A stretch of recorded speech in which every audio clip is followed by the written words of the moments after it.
I never like this talk about class warfare. But we always hear it. Politicians like to talk about, taking care of the poor, those less fortunate. Or my favorite phrase is leveling the playing field, which usually means taking from the rich to give to the poor, the Robin Hood story. It's usually a Democrat line, and that's why I find it ironic and amazing and surprising of which of the classes, whether upper class, middle class, or lower class, which of these classes won the war under Obama. Because let me tell you, it's clear and it's over. And you know who the winner is? Believe it or not, it's the upper class. Think about it. Look at Wall Street. Wall Street, the stock market, exploded under Obama's first term. Every one of those big companies made profits that were historic. It's incredible what all the people made off the money in Wall Street.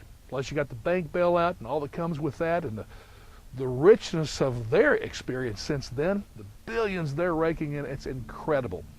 And Obama has said, and everybody has said, our recession, economic recession we went through was along the lines of the Great Depression. Yet under FDR, stock market did not explode as they recovered, nor did the rich people get so rich.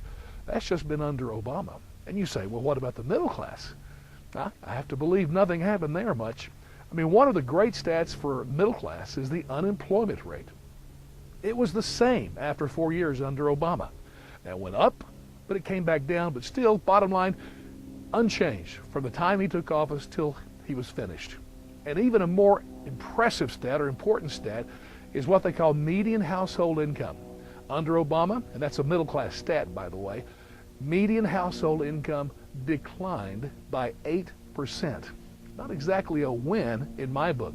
And you say, well, surely the lower class, those less fortunate than the rest of us, they had to have done great. I mean, all those entitlement programs for the poor, did that not help? Well, it depends on how you look at it.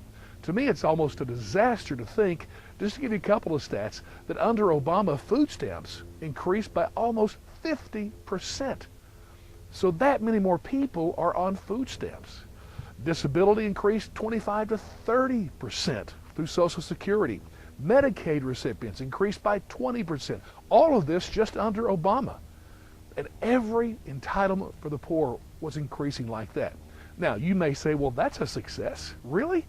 Because here's my belief. If the economy is growing, if more and more businesses are hiring people and growing, there's going to be less people that need the entitlements because they can't make ends meet, not more.